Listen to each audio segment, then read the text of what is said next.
Hey, welcome everyone. It's me again, your host to CIME, Rashawn Warren.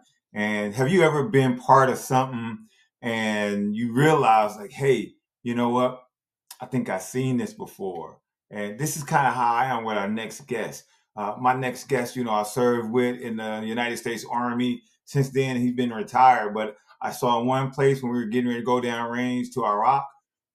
Turned back around and he was back in my face again. And now with the new job I have, he's out there supporting the warfighter, getting hot. And right now I want to welcome in my boy, Cameron Hines. What's going on, Rashawn? How you doing? Oh man, I am remarkable. How you been doing? Oh man, staying busy, man. Recently I just got I was in Hawaii for Land Pack. I was out there for a few days, just trying to support the war fighter. And I got back. I came back on Friday, and I had to leave out again on Monday. I had to do some things up at 108th Brigade. So I had to fly right back out to Fort Bragg to support those guys. But, I love it. I just want to make sure the war fighter is getting solutions to help them meet their mission requirements. So if it requires me to burn some midnight oil and stay on the road, I don't mind. Oh man, you stay in the game all day, every day. So Cameron, tell us about yourself, man. Who are you and what are you about?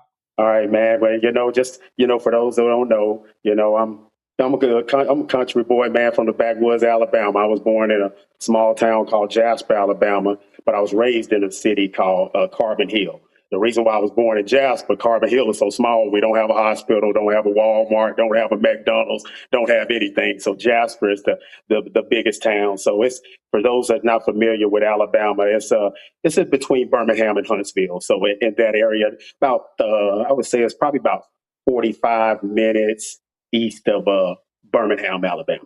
Yeah, and like I said, I spent the majority of my life there from birth to 18 and joined the military. As soon as I graduated high school, my mom had three boys, but I'm that middle son. So you already know how it is with those middle sons. Like my oldest brother, my youngest brother, it just seemed like they never caused any problem, but that Cameron Hines was always in the middle of something. You know what I'm saying? So, like I said, I joined the military, the 18, and man, I can go on because I got a lot of stories to tell you because I had three enlisted MOSs before I decided to be a warrant officer, and man, it was just eventful, good. It was really really good because I learned a lot, made a lot of mistakes throughout, but those mistakes really helped to define who I am now. Yeah, man. That goes with a lot of us, bro. We experience things in our lives, and once people hear our story, they're like, "Oh man, how you get to this point?" Then and so I share that with you. So coming from humble beginnings, trying to stay out the way, and then bam, you're in the military. But for you, you was able to get in that thing, do your thing, and transition out that thing. So, tell me a little about because I don't know a lot about Jasper, man. So when you think about Jasper, what part of your upbringing in Jasper still drives who you are as a man today? Well, and I think, well, my father wasn't really in my life. I come, with a single mom. She raised three kids. But my grandfather, he was from, born 1920, backwoods of Mississippi. And he was a great man that I just wanted to emulate. And you know, it was like I always followed him, but he was kind of, for me being a young kid, he was like kind of hard on me. But at that time, I would want to do some things with him, but I still wanted to go play with my friends. Mm-hmm. But he was always like he was a TV repairman. So people would bring the TVs and I would help him work. He would take me fishing, but he always kept me actively doing something. And sometimes I wanted to spend time with him, Rashawn, but I wanted to go play with my boys and stuff too, because I watched them playing football in the streets and all this stuff. And he was making me work and making me work and making me work. But he would always tell me, watch and see how they turn out. But at the time, when you're a little boy, man, I didn't want to hear that. Yeah. I want to go out there and play football. I don't mind helping you and stuff, granddaddy. But I came over here at 9 this morning and it's 3 in the evening. You still got me out here. You know what I'm saying? So, but yeah, man, when I look at it though, he taught me delayed gratification. Okay. And that was one of the biggest things. He would always say, what are you willing to sacrifice now to get where you want to be later? At the time, Rashawn, I'm like 7 years old. I could barely spell sacrifice. You know what I'm saying? So I didn't really know what it meant. But what he was doing was trying to constantly embed these teachings in me, I feel, because first of all, he was already advanced Yeah. in age. So he didn't know how. So he was like, I'm trying to sow these seeds into my grandson right now because I know when he become a man, he will remember what I said. And I'm telling you, that's exactly what happened because he had me working. Like we had a big garden right next door to his house, and he had me out there tilling up the ground and planting seeds. And when you look at that, he was really teaching me skills that I was going to need it to sustain my life and also to be a man. I seen the type of man he was. I didn't ever see my grandmom out doing certain things. He was like a head of a household man. And what he was teaching me, he was giving me an example, Rashawn. And the only thing bad about it is I didn't stick through that throughout the totality of my life, but now I get what he was teaching me. And I hate I'll be 50 in a few days. I'll be 50 years old, but I hate it took me that long. But it's better late than never, and I appreciate so much of what he done for me. Yeah, well, the lessons don't happen quickly, right? Anything sustainable don't happen fast, and you may feel like it took you a long time to totally absorb those things. I mean, but they were always in the back of your head, like because you could have made a decision that was way worse if you didn't even have the inkling of what was going on. Because I was just telling somebody the other day, my mom was always on my ass. My mom was always like, "Hey, this," and I was like, "Man, Lord, take this lady out of my life." But when I got to college, I had so many skills that everybody, I don't want to say everybody, but a lot of people didn't have because all of that time my mama was punching me in the face, doing this, doing that, and I didn't like. I mean, it stuck with me. Like you talking about your grandfather, man. He gave you a bunch of stuff, and like you said, delayed gratification. But you may think those things were delayed, but you had them. Now it's just time to when you was choosing to use them was that now, and you might didn't use them back to back to back to back. But Yeah. I guarantee throughout your life, you're like, oh yeah, I know how to do that. I'm gonna do that like this, and it might have been something that was already stuck in your dome that you didn't even think about. So when you talk about all that, and you're spending time with your grandfather, spending time with your friends, like who do you say you were before you joined the army? Like what version of you do you recognize, or who did you become? I'm gonna be like I said, 100 with you, Rashawn. I was timid. You gotta realize when I joined the army, I was 135 pounds, and you gotta realize I'm from the backwoods of Alabama. Everybody was big. I was like a timid kid, kind of shy, and that's why like when I was hanging around my grandfather, I think he saw that, so he was like, man, I got to put some oomph in this boy. You know what I'm saying? So that's why he was always drilling me and on me. But you know what? He gave me a bend but don't break mentality. And what he was trying to do is this boy, because I'm gonna be honest with you, man. I used to get bullied a lot. I really didn't want to fight. Like I said, I was real small, and I just really wanted to like I was a life of the party type person. But sometimes you know how it is when you in the jungle. You know, it's kill or be killed. You know what I'm saying? And I just was the one trying to avoid that. And I think my grandfather, what he was trying to do is I gotta put some toughness in this boy.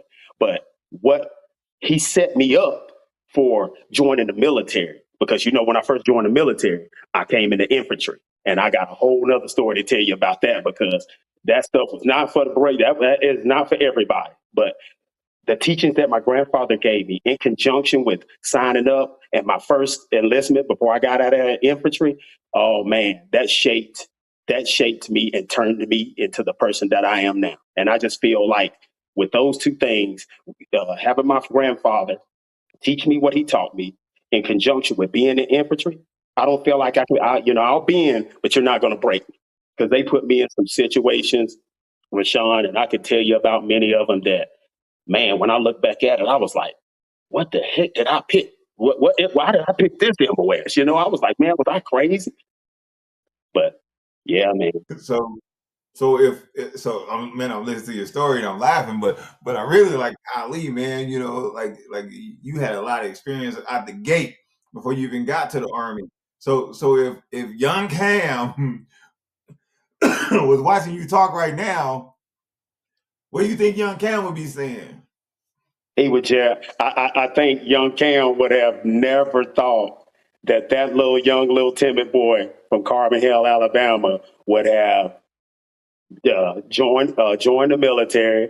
While he was in the military, uh, complete a bachelor's and master's degree, switch over to become a warrant officer.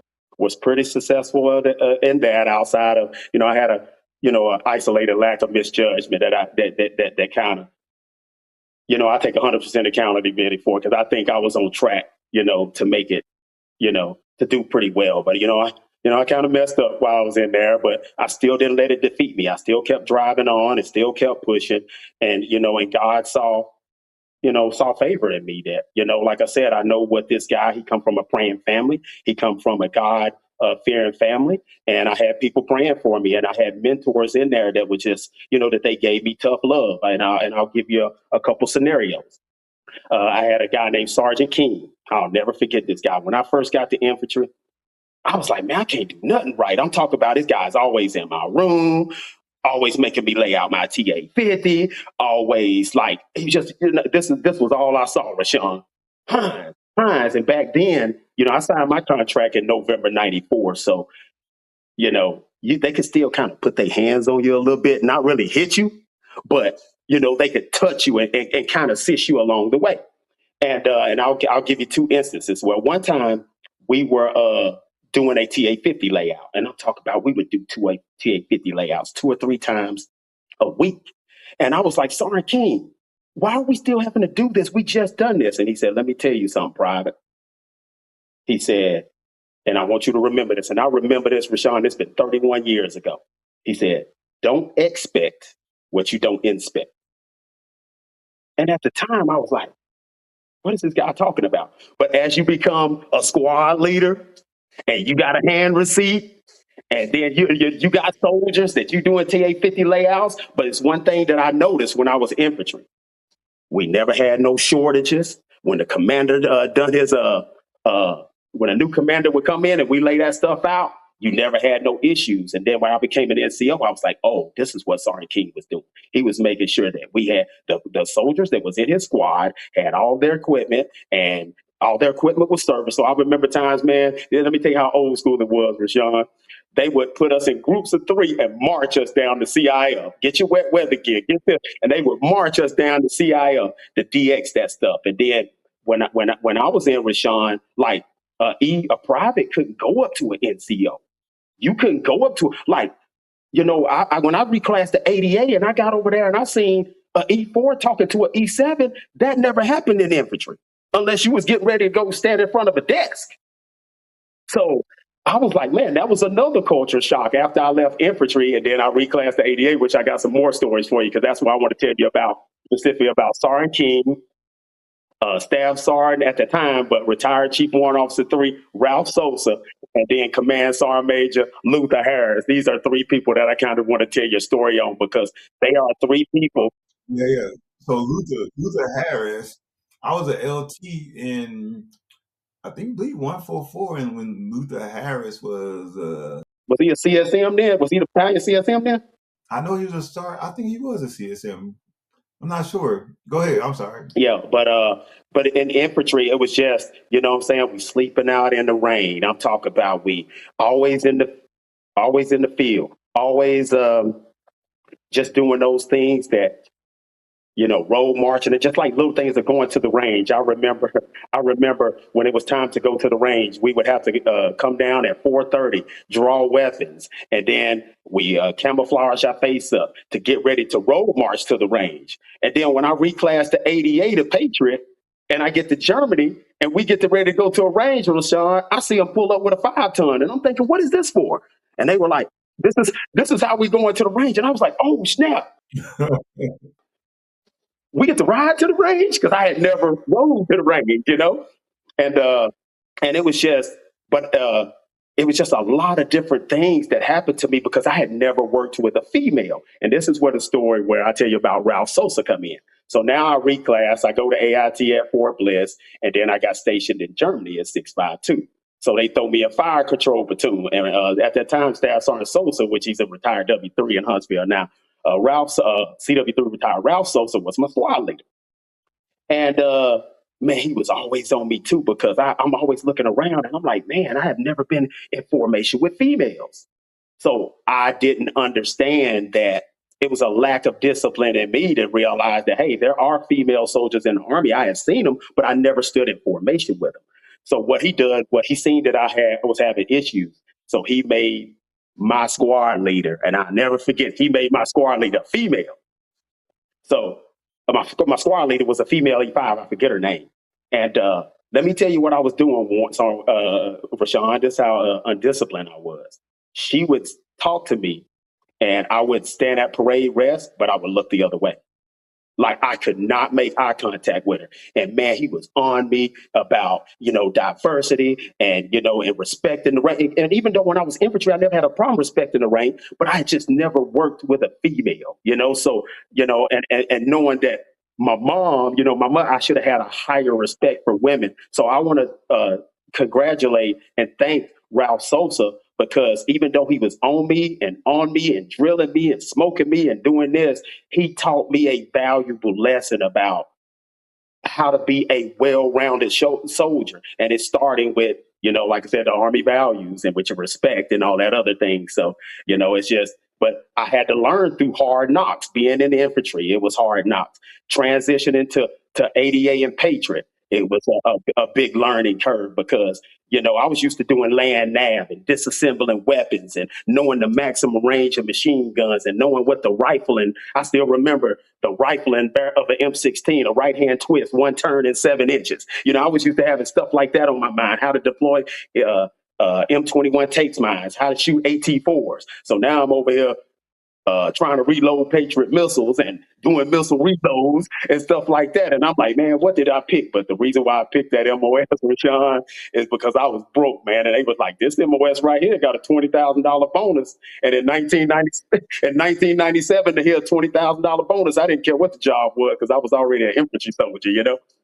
But yeah, and then after that, later I got promoted to E5, and then they our the first sergeant moved, and then we got Sergeant Major Harris. He got rocked to E8. He became our first sergeant, and I had this NCO. His name was Staff Sergeant Burdell. I think he's a master sergeant and stuff now. And me and him, we were just going at it, but we were both NCOs. He was at E6, I was E5, but we were away from the soldiers, and we were just going at it.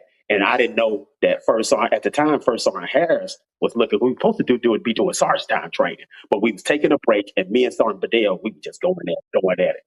And Sergeant Major Harris, I guess he didn't see the whole entire thing, but he saw what I was doing, and he was looking at that I was disrespecting a staff sergeant. So our first interaction was a counseling statement that he gave me. I still got that counseling statement from 1998 in my I Love Me book now, but he taught me so much throughout my career about being professional, being a hard worker, and just that counseling statement turned into one of my best friends. And even though I was a warrant officer, I always considered him as my mentor because throughout my military career, he taught me the most. I learned the most from him: life lessons, military lessons, just things, because you got to realize he was senior to me. And I really looked up to him because he took the time out to really show that he cared for me. And, like I said, I didn't, I just didn't care what nobody else thought. Even though he was enlisted, I still looked at him as my mentor because I looked at the man that he was trying to help me be, Yeah, well, mentorship matters, right? I think sometimes we lose sight of how important it is to lead people, to have somebody that you can look up to, that can guide you down the road, and we hope that we can become those people one day because we're taking in all these lessons from all these other people, And I would always tell people we learn with the intent to teach. We're learning all of this information because one day on the comeback, we're going to have to teach that lesson to another junior person in order to ensure their ability to be successful. So listening to all these stories about like, man, how you had to like learn how to work with females, how you had to figure out how to transition from culture of infantry to the culture of the air defense artillery, Um, so like, was there ever a moment where you were like, man, this thing ain't gonna work. I gotta figure this out. You start doubting yourself or your purpose.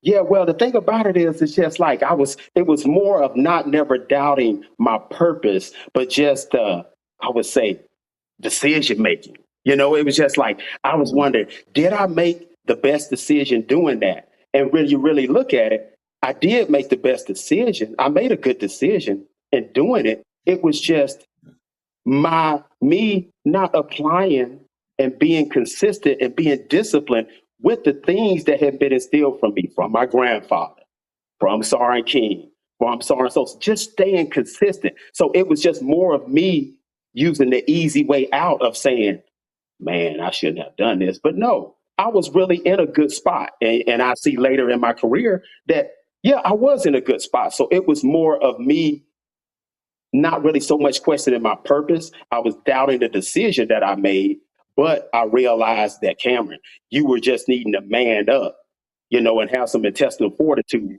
and drive in what you were currently doing, because it could have easily been something else. And I had to look at it. Cameron, what are you going to do? Are you going to make an excuse? This is the decision you made. It's a MOS that you picked. So do the best that you can while you're in it, instead of just trying to find ways out, or trying to make excuses about things. Because that was one thing that my grandfather always told me, and then Sergeant King would always tell me. Every time I would come, Sergeant King, the maximum range of excuses, 0 meters. 0 meters. Absolutely. Man, Absolutely. so it wasn't so much about purpose. It was just me of realizing that I made a decision, and you need to stand on it. You need to apply yourself. You're in this MOS. You need to learn and as much about it as you can, and be the best 14 Tango, 14 Juliet that you can. And that's what it turned out to be. It was just a lack of just me just being in the grind and standing on the decision that I made. Because nobody twisted my arm and told me to pick that MOS. So Yeah. So listen to that, right? So you talked a little bit about self-inflicted wounds, right? I once heard back then he was a colonel. I think it was Colonel Morrissey, and I was talking about something, and he said, "Oh, you ain't got nothing to worry about because a lot of people are going to self-select themselves."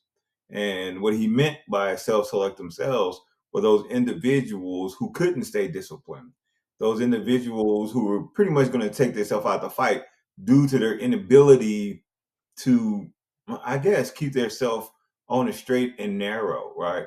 So when you talk about self-inflicted wounds, is that kind of like, do you think you like almost came a victim of I guess self-selecting myself and getting myself put out the mix, right?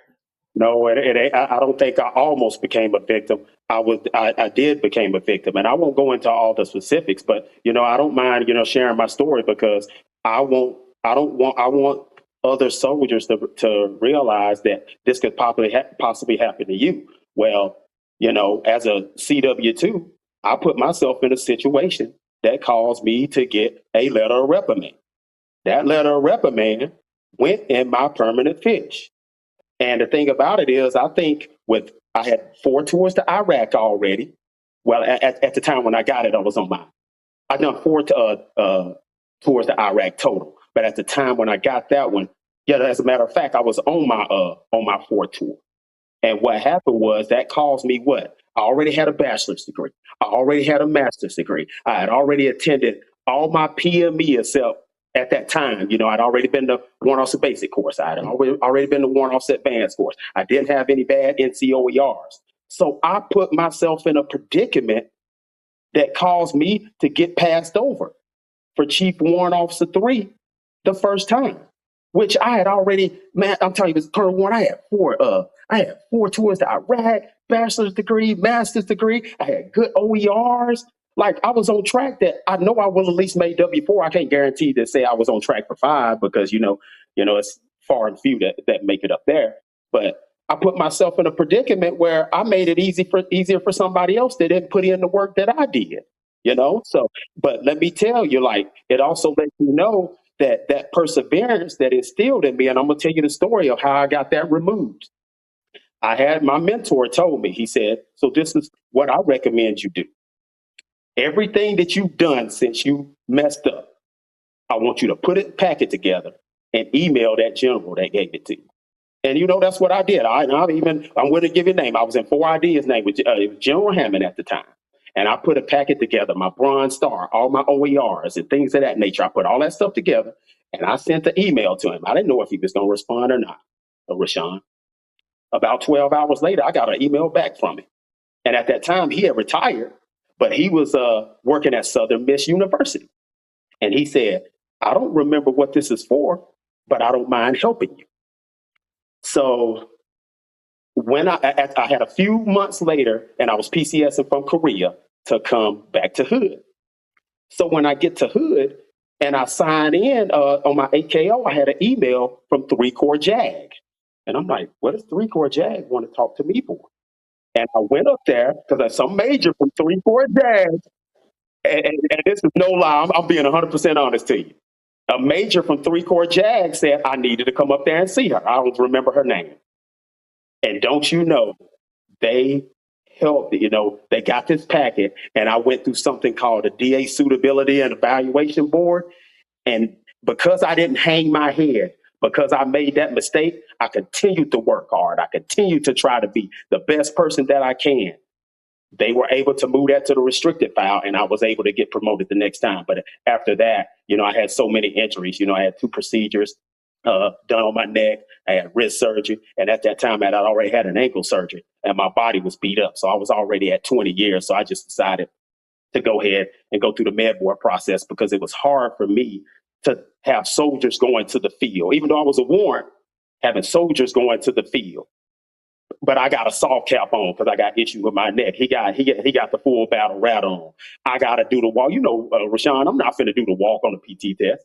Never done it in 20 years, and I'm not going to do it. So I had to realize that, hey, Cameron, if you can't meet the standards, then it was time for me to go. So I just went ahead. I was over 20 years, but I'm med boarded. But if I would have hung my head, because you got to realize when you get in trouble, Rashawn, everybody, you know how ADA is. Everybody talk about you. Nobody remembered the 500 things I done right. They remembered that one thing I done wrong. Oh, and that's why I want to tell people. Go ahead. What was you about to say? No. It's just making me think. Like I'll share a story with you, right? So, I'll come on the investigation for something, right? And I have no idea what it is. I literally have no idea, and I'm trying to find out. They're like, oh, it's anonymous. So I'm just like, oh, so I'm under this investigation and it's anonymous, and I don't really kind of know what's going on. So I started getting all these questions. CID investigated me for like 7 months. And like my wife was like, hey, what's up with all this? I'm like, I don't know. I was like, but I know one thing. I know I didn't do nothing because you know the type of character person I am. I didn't do nothing. Let's go through the process. But when I was going through the process, everybody was acting like I murdered somebody in the streets, right? And literally, man, I'm not gonna even lie to you, bro. I was down, man. I was down on myself because all of the stuff that I ever did in my career, I only joined to help people. And I'm trying to help people left and right. I'm going outside of my comfort zone to make sure other people are successful. And those same people, like, weren't trying to help me, didn't talk to me, and kind of threw me to the side. Like if they even saw me, they like side eyeing me. But I think the only cat that stayed in the mix with me was Colonel Young. He was my battalion commander at the time. So he gave me some he gave me some hope. Colonel William McKnight, He was right there, helping me along the way. You know what I'm saying? 'Cause he told me, "Hey, man, from what I know from you, I don't think this is the case." Yeah. And then I think it was Lieutenant Colonel Scott Heckenberg, but he wasn't even in ADA. He was just a corps with me, so he was looking out, like not looking out for me, but didn't put me in a box and say, "Hey, up, yep, you did this. You out the mix, man." And when it was all done, and of course they found nothing because I did nothing. It was anonymous trying to get me, I guess. And I thought a little bit different about the army, kind of how you saying it. I thought to myself, like, man, I've been giving all I could. I'm what they say. I'm trying to be all you can be, man. And then, like when somebody accused me of something, I felt like they threw me to the side, and I kept that in my mind. My wife was like, "Get up out of there, get gone." But that wasn't my heart. My heart was like, "Let's keep it moving." So I 100% identify with you because even if you put yourself in a situation, Colonel Knight used to say, you know, everybody got a redeemable quality in themselves Yes. because if you're a good Samaritan, a good spirit about things, you don't give up on people. You know what I mean? Like something happened, like, hey, bro, you still you may have did something, but what can I do to help you? Because the society as a whole has kind of went down that route. Like, hey, you did something, get him up out of here. We don't want to deal with this guy no more. I don't even care if he didn't do it. He should have got he should have got somebody shouldn't have said he did do it. And thinking about all of that, right? What does it feel like for you at this moment, man? Like you went through all that stuff, people trying to help you, you messed up, and like I'm picking myself back up, I'm submitting this packet, and then somebody's like, yeah, you know what, bro? We got you because we think you still got it in you because you never stopped, like you said. So what did it make you feel like, man? Like, how did you continue to operate in spite of? Well, because first of all, I had to go back, first of all, because my mom raised me up in the church.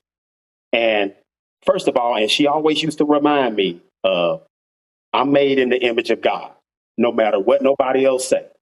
I'm talking about she was, and all when you going through rough times, Rashawn, you start reflecting back on anything that's going to give you some sort of positivity. So I would think back to my childhood of where my mama used to always emphasize the importance of, letting God, she always used to say, it's not about what people call you, it's what you answer to. And God said you made in the image of him. So I always remember that because you got to realize, all the whispers that I heard about me and stuff like that and stuff like that, man, it was a shame. You're going around, people talking about you, people that used to be your boys, avoiding you and stuff like that. But in your situation, you didn't do anything. In my situation, I didn't do what they said I did, but I still put myself in a predicament that I shouldn't have been in. So they're gonna get you with that unbecoming of an officer when they can't find her, don't you? So they got that Loss of confidence. yeah, loss of confidence and stuff now. But when I look at the whole situation right now, I don't blame the command for what they did. I take 100% accountability for it because all the sacrifices from my mom to my grandmother to all the mentors and the people that tried to teach me, they taught me that. You know what I'm saying? So when you make the mistakes, you have to own it. You have to learn from it. And I think that's what I did with Sean. I looked at it. I didn't try to say, woe was me. I didn't try to point the finger and said somebody else did it. I looked in the mirror and it said, you done it. So what are you going to do about it? Are you going to hang your head? Are you going to make excuses? Are you going to be the person who you really and truly are? Everybody makes mistakes. So that's why when I always think that everybody, I don't mind giving a person a second chance in life because nobody's perfect. That's why, and I'm a firm believer, I'm a follower of Jesus Christ. And I feel that Jesus died because we are imperfect people. He was perfect. He came here and was perfect. And he was that sacrificial lamb for a world of imperfect people. And that's just, I believe in Jesus 100%. And I knew that I had praying people in my life that were praying for me. I had mentors out there that even though I made a mistake, that were pulling for me. And I was just not going to let myself down, let them down, or my mom. And because my mom raised three boys working minimum wage jobs. And it was just been an injustice for all the sacrifices that she made for me to not go be out successful. So I looked at myself in the mirror. I said, "You, Cameron, you put yourself in a compromising situation. You deserve everything that would happen to you, even though some of the write up was not according to what happened, but I still shouldn't have been there. I still shouldn't have done it." So I worked hard and I continue to work hard. And like I said, I was given a second chance and stuff like that. So I think, so when you continue to grind and do right, there are people out there that see it and that are willing to stand with you. Yeah. Those people see it, and one thing that can be shaken is the character of an individual. But most of the time, I tell people, the army always says, perception is reality. Perception is reality. I'm like, no, bro. Perception is perception. Reality is reality. Perception, I think this. Reality, this did, and but we kind of get lost in there because we hear that all the time. And then now people start making judgments on folks. And I mean, and it's just not the military, it's society as a whole. People carry biases around, and as they carry these biases, they may link them to you unconsciously. They don't even know. So you talk about how you believe in Jesus, you putting God first out here, right? So what does that look like in real everyday decision making for you? What it does is it just realize what I learned, Rashawn, is easy because we have the word. Like I said, it's not like in the Old Testament and when the New Testament was going through, they didn't have a completed word. I have a completed word that guides me and tells me how to live my life. What to do to my enemies when they go against me. What to do when people talk about me. And things of that nature. So my objective is to be so embedded in producing fruits and trying to emulate Christ in everything I do. Loving my enemies still when they go against me. Um, Being selfless. Putting my the needs of others before myself. And through my fruits, it's one thing that you said, Colonel Warren, and I took this from you, Rashawn. You were like saying, and I'm paraphrasing, but and you can let me know if I'm wrong. When you wanted love, you wanted hugs. What you did was you gave love.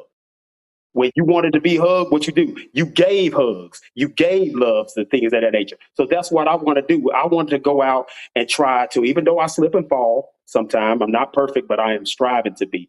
I want to go out there and try to do the things to others that Christ, commanded me to do. And that's just how I try to live my life now, being selfless, and just always put people for self, loving my enemies, and I'm telling you, one of the big things was that I learned, Rashawn, was man, the company you keep. When it says bad, Oh boy, don't even get me started on that. bad, bad company corrupts good morals.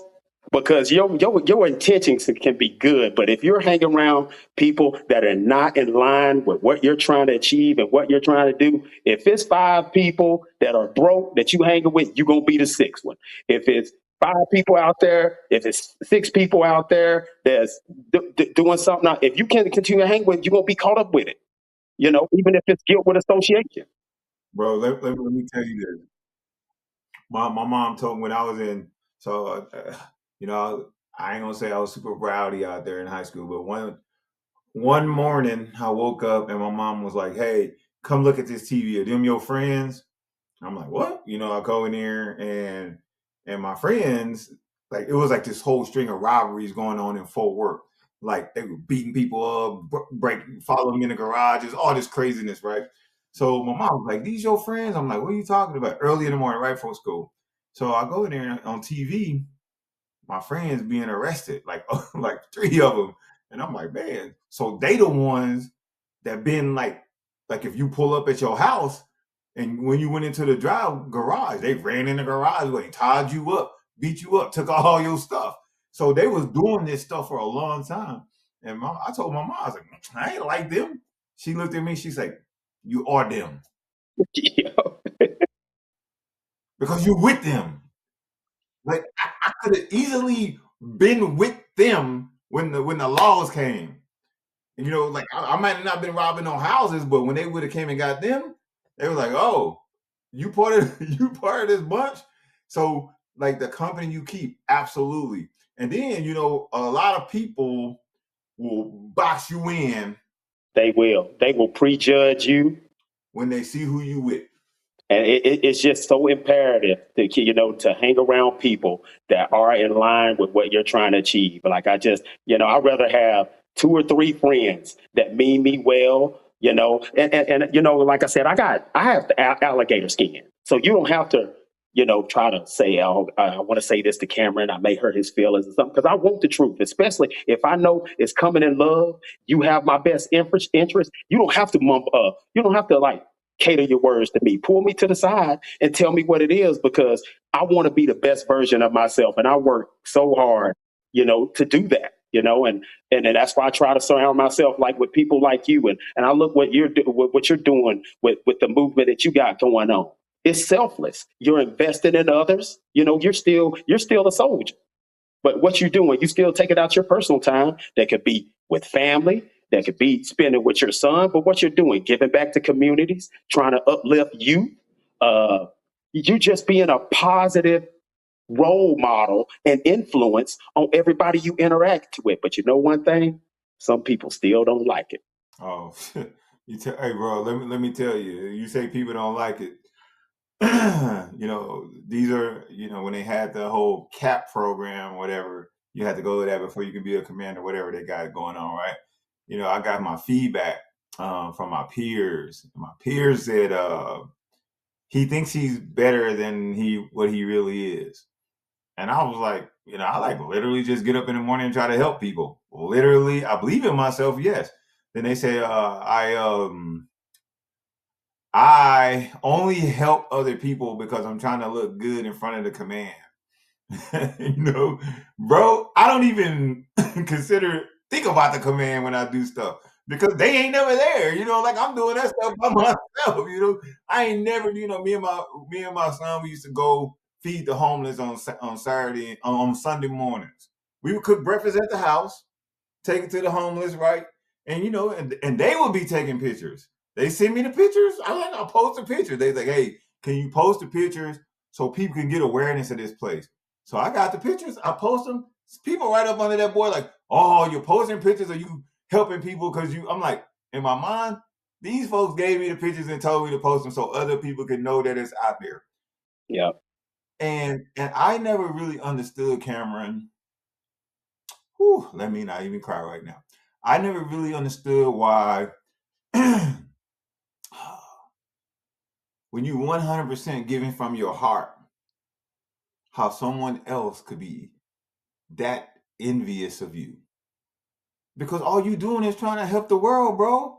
Why I believe is that, Ray Rashawn, when I go back to my spirituality, when you're in the Word, look how they done Jesus. All he did was try to do good, help people, work miracles. And it was a group of people that just didn't like him for all the good that he done. And they wanted him gone. So how do you think the world is going to view you? And that's why it says in the Bible, Jesus, when he was teaching, he said, don't be, when the world hates you, it first hated me. So when you're out there trying to do those good things, and I try to tell myself when I'm out there trying to live for Christ and do those good things, and I have people that are trying to go against me and stuff, I know where that is coming from. But you still have to realize that this is something that you want to do. You're doing it for for a selfless person, a perspective. It's not about yourself. And you just have to stand on that. And you got to realize people are going to say what they're going to say regardless, Rashawn. Brother, I'm telling you, I'm 100% with it because, like my story, but most people they don't know that story. They don't know like how I came up and how rough it was, and I was a kid I was a kid that had to go to the Goodwill to get shoes, and them boys didn't fit because I was too big. I was getting like clothes from the Goodwill showing up to school, and they was laughing at me still, right? Like I'm getting food from the food stamp place, the cheese and the bread, you know. And then when I get older, like I'm like you, brother. I gotta pay it back. I gotta pay it forward because I benefit from that. And now, you know, in my mind, I'm like, hey, it's time to get this thing back, and that's how I'm going to end this world, right? When I roll up out of this thing into the astral plane, brother, I'm telling you, when people remember me, they're going like, man, that dude was everywhere. How he do it? But you know, like, hey, you know, we getting close to that time, and this thing ain't about me. This thing about you. So I want to pass it off to you and say, hey, brother, like, what do you want to share with people out there, from how you feel, from your life? What messages do you got for others to help them continue to move forward? One message I have is it's never too late to be who you could have been. I just a firm believer that it's just never too late to be who you could have been. And I also say this, and I actually wrote it. I would say, you know, um, life is not about what we accomplish for ourselves, but who we come through faith, service, and integrity. Our circumstances will challenge us. We will face fear, we'll face loss, and uncertainty. But through it all, I believe God is faithful.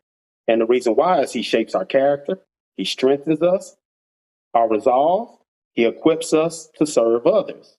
So so I'll tell everybody, live intentionally, lead with courage, love with conviction, trust in Him fully, because in the end, it's not what we hold on to that matters, but who we give, but what we give, who we help, and the faith that we leave as a legacy. And that's just how I feel.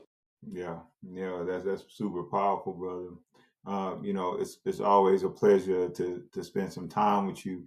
And I know it's been a minute since we have been able to get down, break some bread, and you know, just chop it up, man. But this was very eye opening for me. But also, I think some of the nuggets that you leave in everybody, going to help them move down the path. If somebody wanted to get a hold of you, you know, what are your socials, my guy, to help people reach out?